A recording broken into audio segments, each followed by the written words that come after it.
이번 시간에서는 19강에 대한 내용으로서 종합부동산세 세액 산정으로서 보는데 전번 시간에 18강에서 배웠던 내용으로서 연결시켜 봅시다. 종부세와 관련 없는 물건에 대한 내용은 재산세에서 비례세율 적용되는 물건은 종부세에 관련이 없다. 그리고 재산세에서 누진세율 적용되는 물건에 대한 내용이 종부세에 적용된다 이렇게 했었죠. 그 내용을 가지고 A라는 사람이 이렇게 토지, 건축물, 주택에 대한 내용을 이렇게 보이겠다 합시다.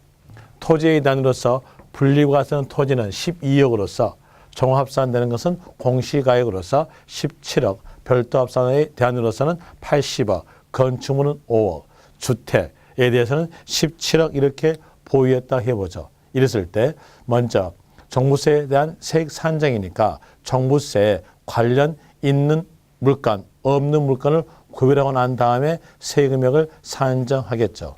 여기에서 분리과세는 재산세에서 비례세율 적용되니까 종부세 관련이 없다 이 나오죠.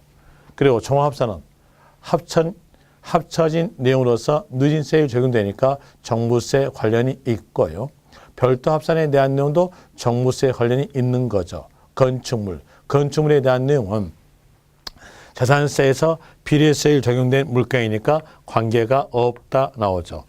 주택에 대한 내용은 주택 건물과 이에 딸린 토지에 대한 내용을 합쳐서 과세니까 합친다라는으로서 종합에 대한 해당이 되겠죠. 주택에 대한 해당이 됩니다. 이제 여기에서 볼 때에 분리과세, 건축물에 대한 내용은 종부세에 관련이 없기 때문에 세액 산정할 필요가 없고요. 세액 산정할 내용으로서 종합산, 별도합산, 주택에 대한 세액 산정하는데 기준금액이 달라요.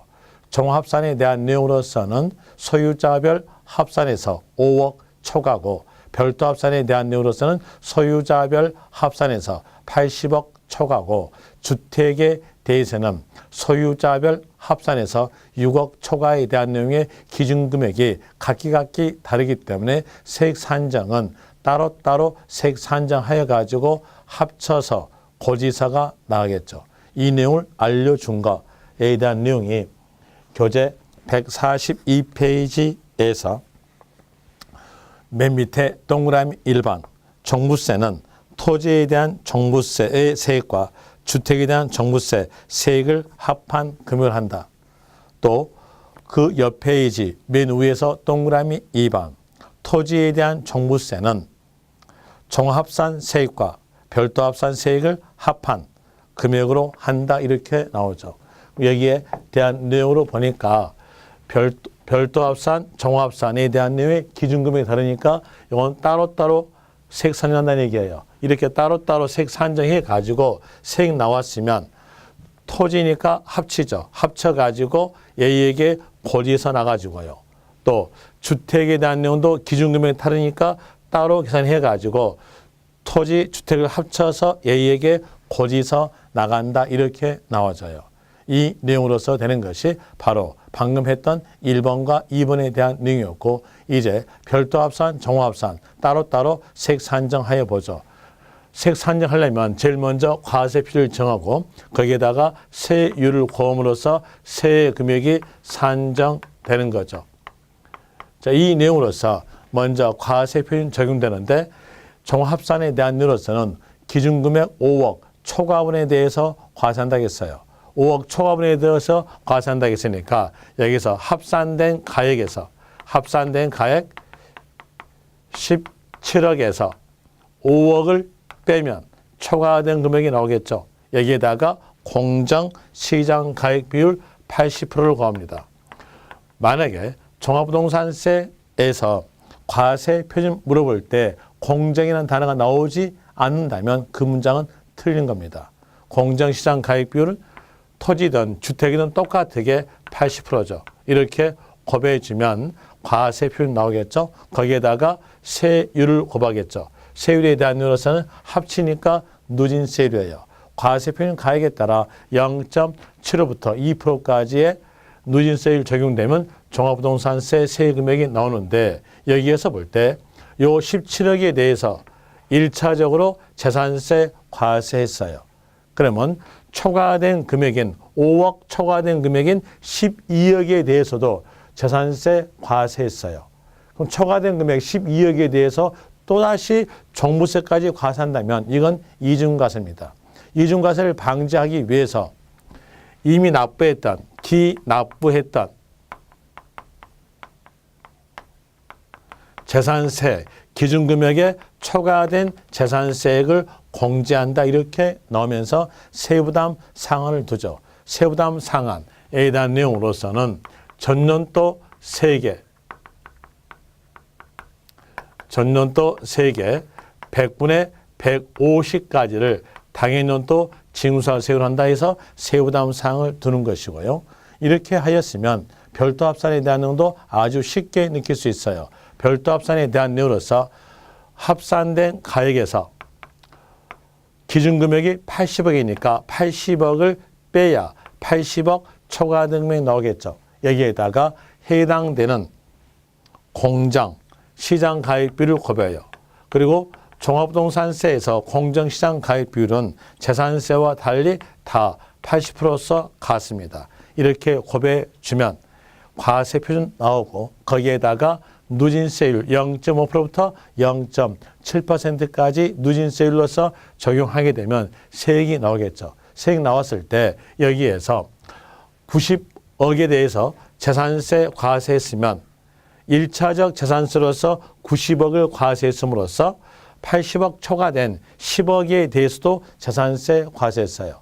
80억 초과된 10억에 대해서 재산세 과세하고 또 그 10억에 대해서 종합부동산세를 과세하게 되면 이중과세니까 이중과세를 막기 위해서 여기도 이미 납부한 기준금액 초과에 대한 재산세액을 뺀다 이렇게 나오겠죠. 그러면서 세액 나왔으면 그 전년도 세액의 100분의 150까지만 당연년도 징수할 세율로 한다 이렇게 나와주고요.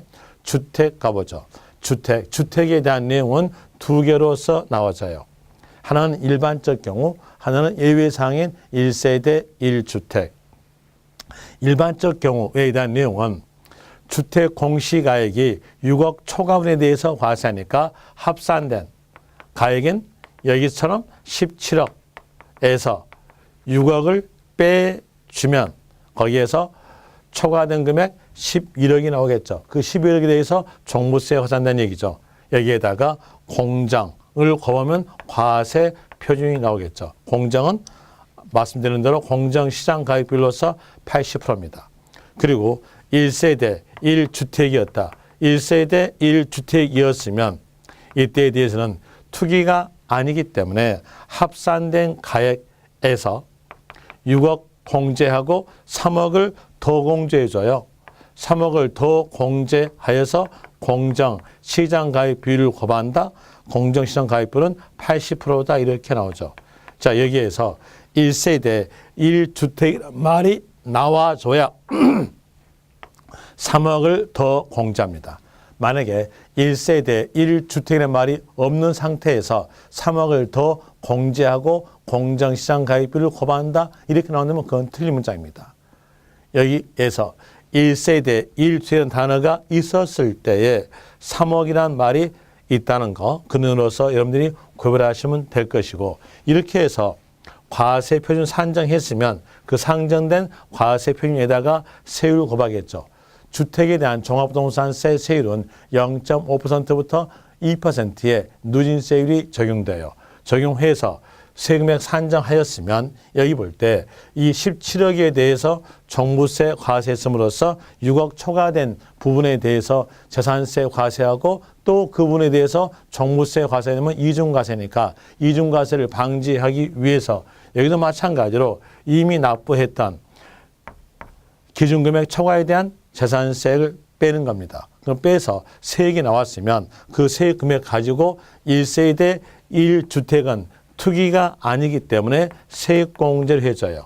여기에서 여러분들이 아실 것은 1세대 1주택이란 말이 나왔을 때 세액공제가 있다는 것으로서 아시고 세액공제에 대한 내용으로서는 오랫동안 보유했어요. 오랫동안 보유했으니까 오랫동안 보유했음으로써 가격이 자연스럽게 올라서 종부세가 적용될 수 있기 때문에 이건 투기가 아니다. 1세대 1주택이니까 투기가 아니고 오랫동안 보유했음으로써 자연스럽게 가격이 올랐기 때문에 적용해 주겠다. 세액 공제하겠다라는 뜻입니다. 그 내용으로서 오랫동안 보유했다. 장기 보유 세액 공제에 대한 들어가는데 여기서 보유에 대한 내용은 5년 이상이죠. 보유 5년 이상 됐으면 1세대 1주택 1대에 적용이 되는 거예요. 여기에 대한 내용으로서 숫자에 대한 내용의 공제율 숫자를 외우셔야 되는데 외우기가 힘들다고 한다면은 그때 숫자에 대한 내용은 이렇게라도 연상에 의해서 외우시면 돼요. 5년 간격으로서 9구단 20단 하시면 돼요. 5년 간격이니까 5년 이상부터 시작함으로써 5년 이상에서 5년 간격 10년 미만 였다면 이때에 대해서는 9단 20단이니까 20% 그리고 10년 이상이었다 하면 9단 20단이니까 이때에 대한 내용으로서는 40% 이렇게 되죠. 그리고 1세대 1주택으로서 연로하신 분이 보유하고 있어요. 연로하신 분이 보유하시면 종합부동산세에 대한 내용으로서 세금액을 아주 높은 세금으로 납부하기 힘들 거예요. 납부하기 힘드니까 그때에 대해서는 세액을 깎아주겠다, 공제하겠다라는 의미로서 연로하신 분에 대해서 공제되는 것, 연령에 대한 세액 공제에 대한 나오는데 이때에 대한 내용의 연령은 60세 이상부터 시작합니다. 60세 이상부터 시작하고 어느 때 1세대 1주택에 해당이 되었을 때 적용이 되는 거죠. 여기에 대한 내용도 숫자적 내용으로서 기억하셔야 되는데 이 숫자에 대한 내용 기억이 힘들다고 한다면 그때에 대한 내용은 이렇게 하시면 돼요. 5년 간격으로 9단 10단이다. 그러면 60세 이상부터 시작하니까 5년 간격에 대한 내용으로서 65세 미만 이렇게 나오겠죠. 9단 10단이니까 10%예요. 적어드리면은 60세 이상에서 65세 미만이었다면 10%, 65세 이상에서 70세 미만이었다면 그때는 9단 10단이니까 20%, 70세 이상이었으면 그때는 30% 이렇게 나오는데 이건 중복 적용이 가능합니다. 중복 가능하다. 이렇게 나오죠. 요 내용까지가 종합부동산세 세액 산정으로서 이 내용으로서 요약하시면 되니까 이 내용들로서 여러분들이 기억하시면 될 거예요. 이렇게 해서 종합부동산세에 대한 내용을 마치고 문제에 대한 내용을 하나 풀어드릴게요. 자, 문제에 대한 내용으로서 페이지에 대한 내용은 몇 페이지에서 그 내용이 나오냐면 145페이지에서 나와져요. 145페이지에서 기출 체크에 대한 이로서 종합부동산세 관한 설명으로서 틀린 것 1번 종부세의 주택 범위는 재산세 주택 범위와 다르다. 자, 여기에서 볼 때 재산세에서 주택에는 별장을 포함시킵니다. 그런데 종합부동산세에서는 별장을 제외한다 이렇게 나오죠. 두 개에 대한 이유로서 범위가 다르다라는 이유로서 맞고요.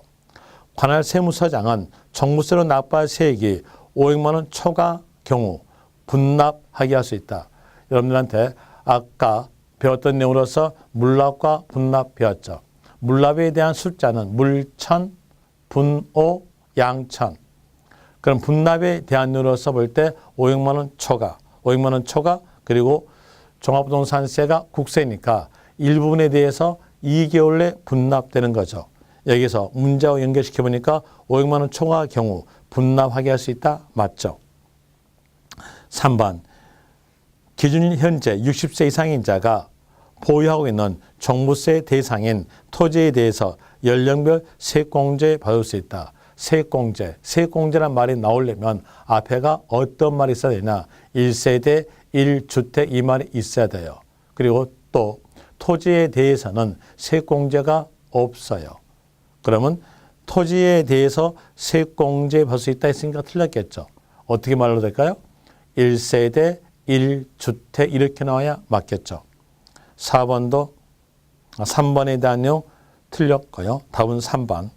재산세 감면 규정은 종부세 부과에 있어서 이를 준용한다, 따라간다. 1차적 내용이 감면사항이었으면 2차적 종합부동산세도 감면에 적용되겠죠. 그럼으로써 여기에 대한 내용 맞고요. 5번에서 1세대 1주택자 나오고 5년 보유 이상 했으니까 1세대 1주택 플러스 보유 5년 이상 이렇게 나왔음으로써 보유에 대한 세액공제 적용되겠죠. 5번은 맞고요. 틀린 거 있으니까 답은 거기에서 3번. 2번에서 종합부동산세 틀린 것 1번. 납세 의무자가 거주자인 경우 납세지는 납세지 나왔죠. 납세지 이렇게 나왔다면 해당 세금이 국세인가 지방세인가 보고 국세였으면 사람 나오죠. 거주자, 주소지, 관할세무서 이렇게 나와져요. 여기서 종합부동산세가 국세니까 납세지는 거주자, 주소지, 관할세무서겠죠. 다시 문장과 연결해 볼 때 소득세법상 납세지 균형을 준용한다, 따라간다. 소득세에 대한 내용도 국세니까 똑같게 거주자, 주소지, 관할세무서로서 따라간다, 준용한다, 맞죠? 2번, 해당 연도에 납부할 종합부동산세 세부담 상한은 직전 연도에 부과된 종부세 100분의 300이다, 3배다, 3배가 아니라 150%로 가겠죠. 라는 이유로서 2번 틀렸네요. 3번, 재산세 감면 규정은 종부세 부과에 있어서 이를 준용한다, 맞고요. 4번, 분리과세되는 토지에 대해서는 종부세 과세하지 않는다, 맞죠. 그리고 5번에서 거기 쭉 가니까 1세대 1주택, 만 70세, 1세대 1주택으로서 60세 이상 됐으니까 연령에 대한 세액공제 적용되겠죠. 그리고 뒤 연결해 보니까 보유 3년, 보유 3년이니까 5년 되지 않았음으로써 보유 세액공제는 적용되지 않겠죠. 그래서 연령별 세액공제율을 적용된다라는 이유로서 5번은 맞죠. 그 다음에 3번 갑시다. 3번에서 납세후 승입 시기가 2017년인 종합부동산세로서 옳은 것 돼 있어요. 1번, 주택 공시가액을 합산한 금액이 5억 인자는 납세 의무 있다. 여기는 주택이죠. 주택에서 기준금액은 공시가액이 6억 초과했을 때 납세 의무가 있는 겁니다. 그런데 여기는 5억이니까 납세 의무 없겠죠. 있다 했으니까 틀렸고요. 2번, 기준일은 7월 1일이다. 재산세, 종합부동산세, 지역자원시설세의 납세 승입 시기는 기준일로서 6월 1일 공통입니다. 종합부동산세도 기준일로서 6월 1일인데 여기다는 7월 1일이다 틀렸죠. 그리고 3번, 주택에 대한 종부세 과세 표현이 5인 경우 적용되는 세율은 0.3%이다. 여기서 주택에 대한 종합부동산세 세율은 누진세율이 적용됩니다. 누진세율에 대한 이유로서 주택의 종부세 누진세율은 0.5%부터 2%의 누진세율이에요. 그러면서 3번 틀렸죠. 4번, 종합부동산세 납부할 세액이 1천만 원 초과하면 물납 허가할 수 있다. 전번 시간에 배웠던 내용으로서 종합부동산세 물납에 대한 내용은 없는 거죠. 결과적으로서 말씀을 드리면 여러분 시험 범위에 들어있는 국세에서는 물납이 없어요. 종합부동산세도 국세니까 물납이 없겠죠. 그런데 있다 하겠으니까 틀렸고요. 5번에서 관할 세무서장이 종부세를 부과 징수함에 있어서 고지서에 주택, 토지를 구분한 세액을 기재하여 납기 시 5일 전까지 발부한다. 맞죠? 답은 거기서 옳은 거 고르라 했으니까 5번 되겠죠. 이렇게 해서 종합부동산세에 대한 문제까지 풀어봤음으로써 종부세를 마치고요. 그리고 소득세로 갑니다. 이 소득세에 대한 내용으로서는 종합소득세, 양도소득세, 퇴직소득세 이렇게 세 개로 크게 구분하고 있는데 그중에서 문제가 아주 잘 나온 쪽이 양도소득세예요. 양도소득세가 문제에 잘 나오기 때문에 양도소득세에 대한 내용을 살펴보기 위해서 소득세의 일반적 내용을 살펴봅니다. 그리고 또 어떠한 세금인지 그 세금에 대해서 이해하려면 그 세금의 세 원천을 보시는 게 낫습니다. 그리고 세 원천에 대한 내용은 세자 앞에 적어진 단어가 그 세금의 세 원천임으로써 세자 앞에 있는 단어를 보시면 돼요. 소득세, 소득세니까 세자 앞에 소득, 소득에 대한 내용으로서는 개인의 소득이에요. 개인에게 소득이 발생되었다면 국세니까 국가가 소득세를 징수한다 이렇게 나오죠. 여기서 알 수 있는 것은 소득세에 대한 내용은 개인의 소득에 대해서 과세다. 그리고 개개인은 개개인마다 소득이 천차만별이에요. 개개인마다 소득이 천차만별이기 때문에 개개인에게 발생될 수 있는 소득에 대한 내용을 기록을 해줘요. 그 기록된 소득을 보고 저희들은 열간다라는 내용으로서 열거된 소득 그럽니다.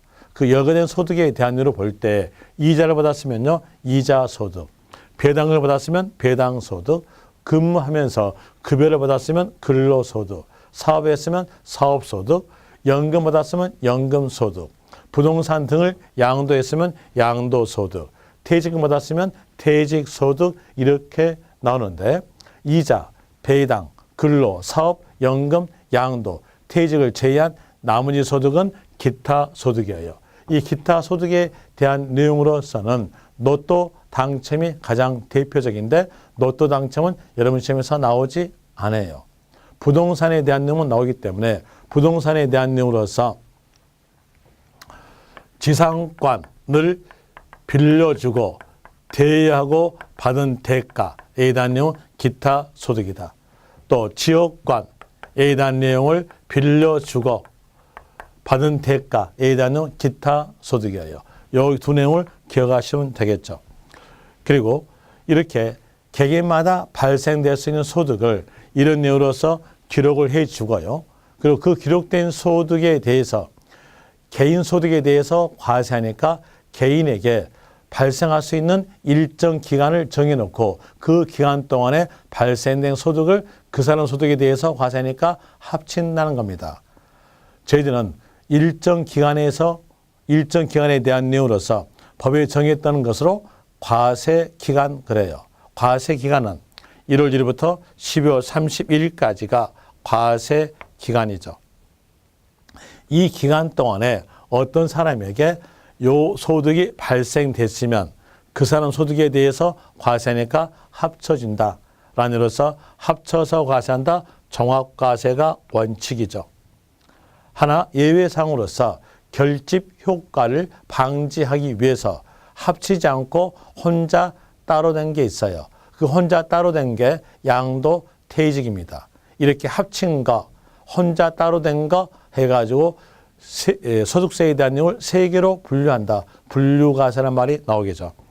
여기 양도소득에 대한 내용과 퇴직소득에 대한 내용은 혼자 따로 과세다. 분류과세다. 그러면 양도와 퇴직을 제외한 나머지에 대한 소득은 합치니까 종합소득세 이렇게 나오죠. 그래서 소득세에 대한 내용을 종합소득세, 양도소득세, 퇴직소득세로서 크게 세 개로 분류한다. 분류과세다. 이렇게 나온다는 뜻입니다. 이제 여기에 대한 내용을 좀 더 상세하게 설명드릴게요. 방금 이렇게 말하니까 여러분들 여기에 대한 내용 제가 보면서 여러분들한테 말씀을 드리니까 여러분들은 여기에 대한 내용을 들으면서 나는 이해했다라고 생각하시면 하는데 이해된 건 하나도 없어요. 제가 여기에 대해서 예를 들어줘야 여러분들이 충분하게 이해할 수 있는 거예요. 예를 들어줄게요. 이렇게 가정합시다. A란 사람에게 적용될 수 있는 내용으로서 나타날 수 있는 내용을 가정합니다. 과세 기간은 1월 1일부터 12월 31일이니까 A라는 사람이 1월 1일부터 12월 31일에 나타날 수 있는 일을 가정한다는 얘기예요. 가정하니까 만우절 날짜로 잡을게요.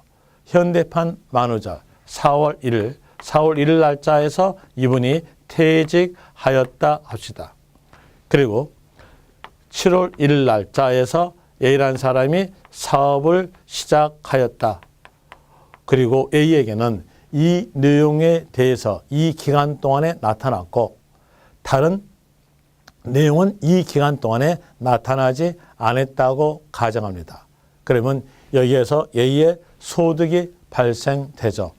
1월 1일부터 3월 31일까지 근무했으니까 근로소득, 퇴직금 받았음으로써 퇴직소득, 그리고 사업을 시작했음으로써 사업소득 이렇게 나오죠.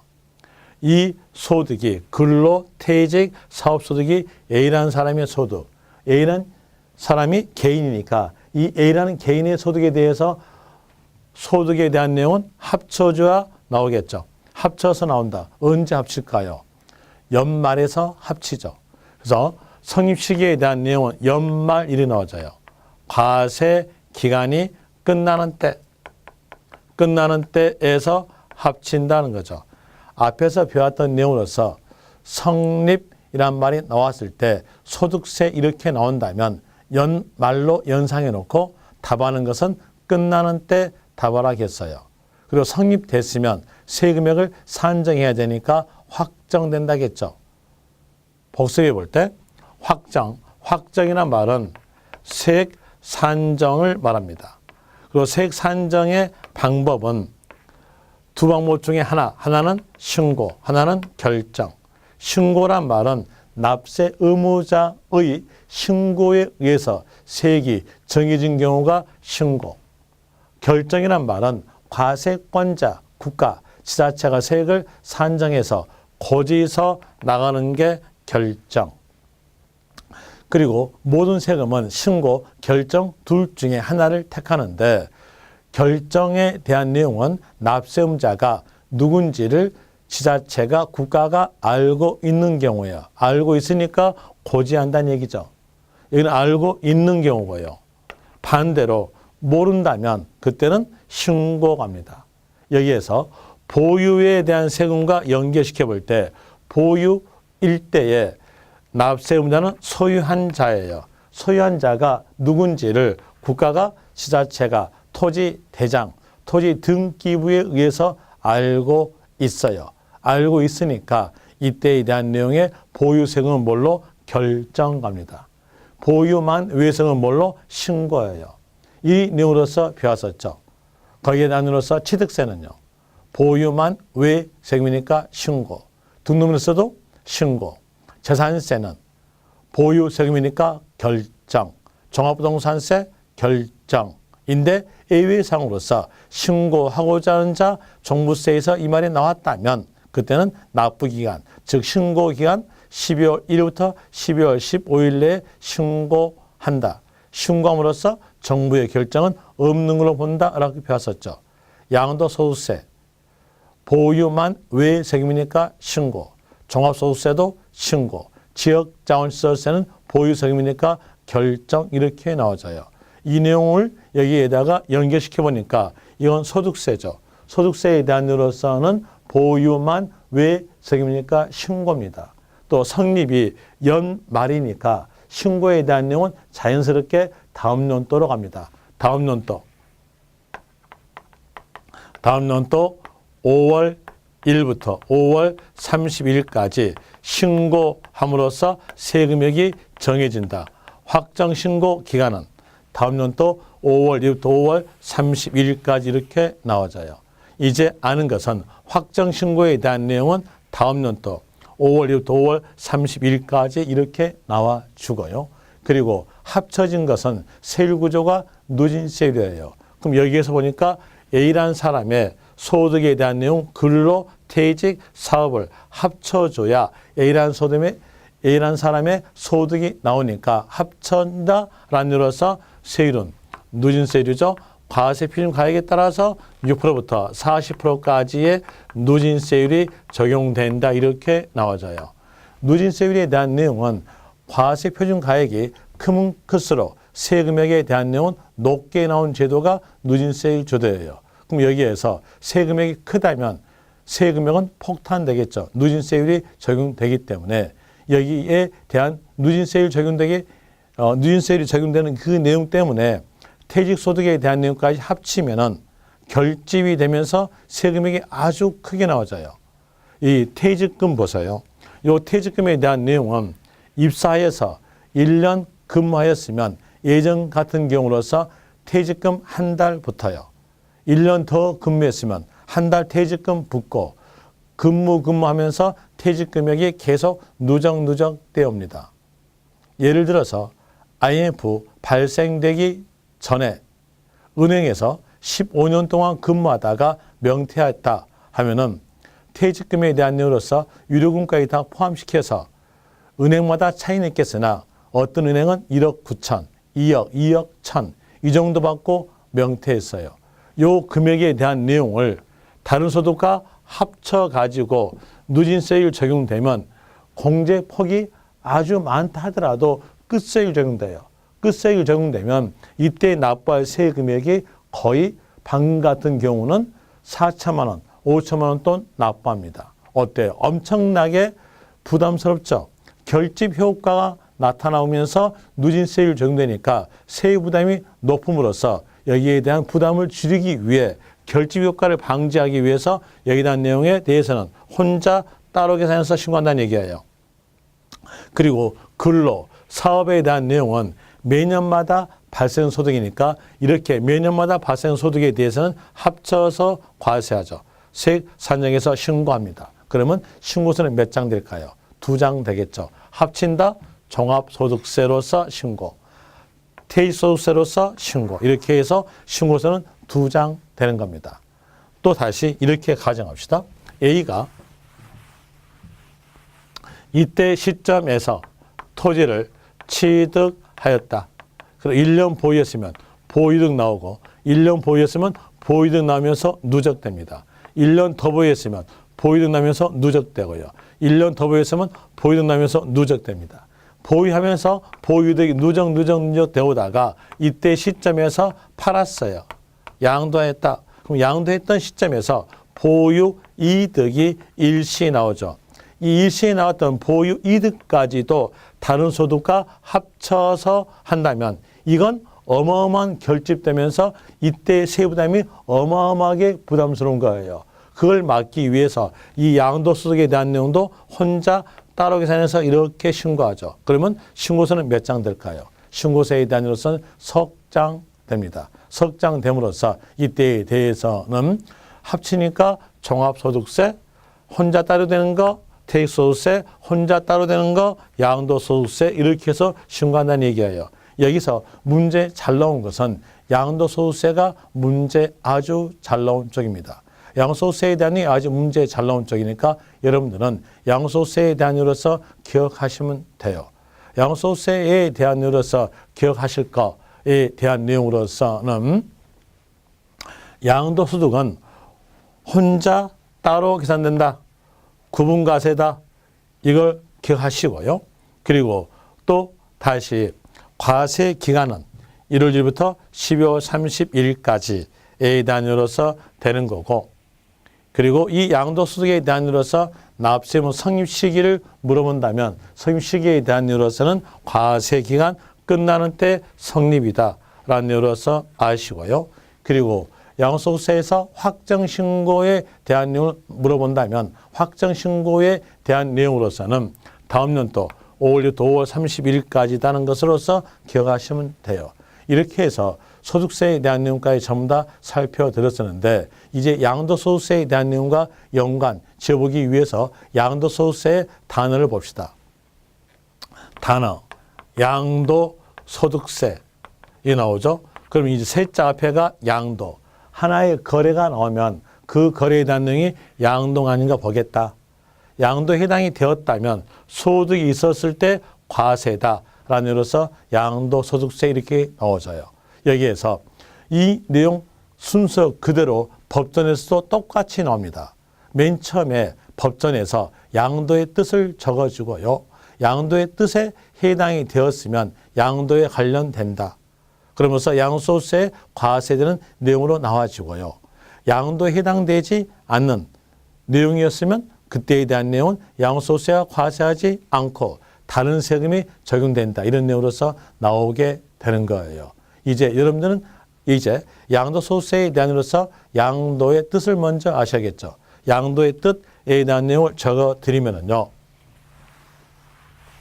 양도의 뜻에 대한 내용은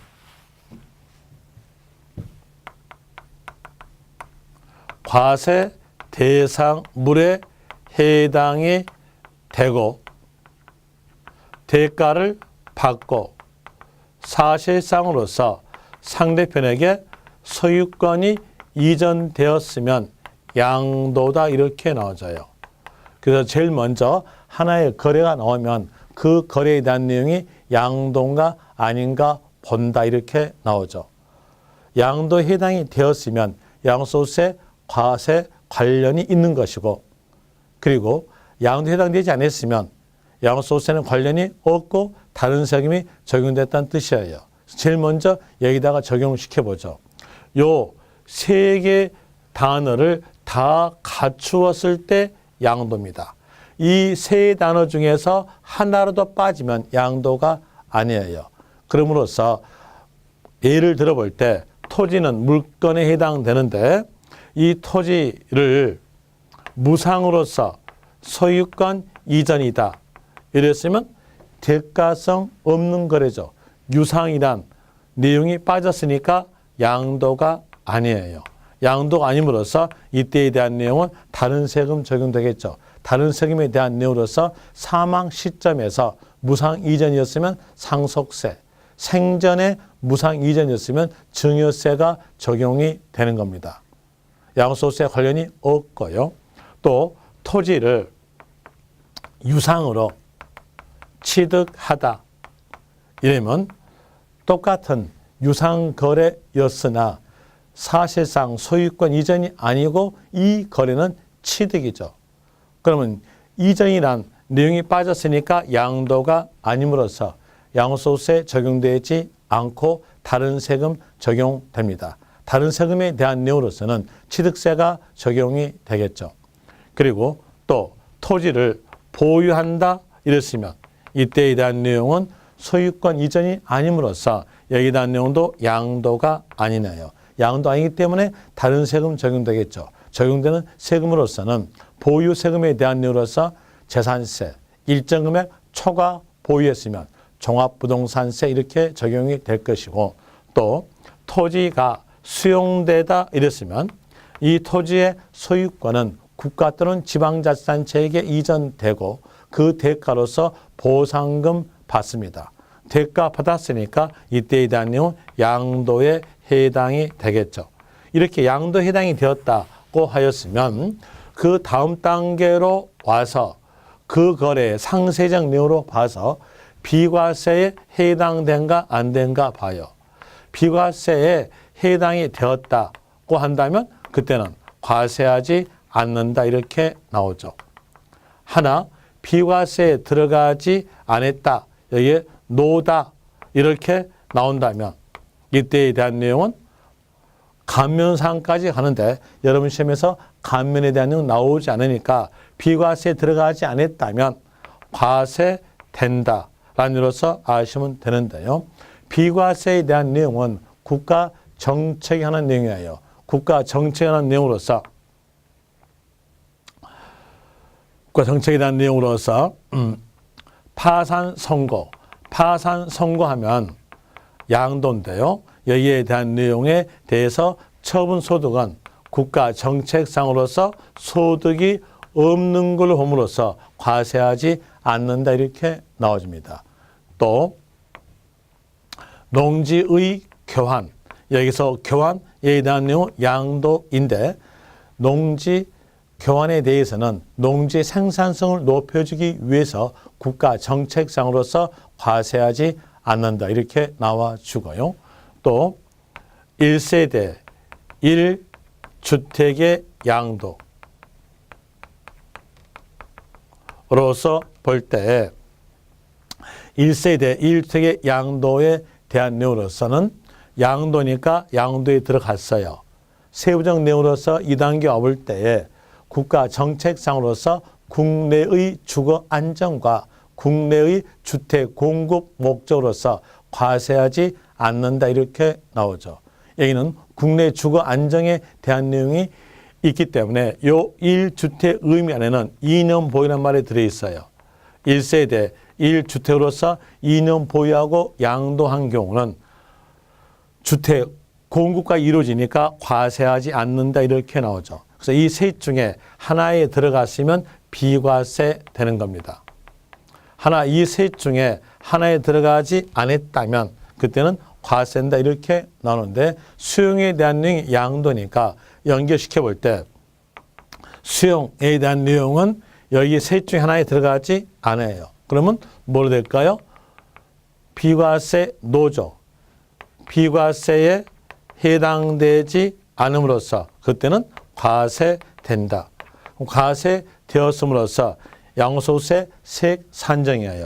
양도소득세 세금액 산정인데 이 세금액 산정에 대한 내용은 여러분 시험에서 계산적 내용으로 나온 것은 별로 없으니까 여러분들은 이론적 내용으로서 안 하시는데 이제 방금 보니까 양도소득세에 대한 내용은 이렇게 세 단계로 구성됐어요. 양도냐 양도 아니냐. 두 번째 비과세냐 과세냐.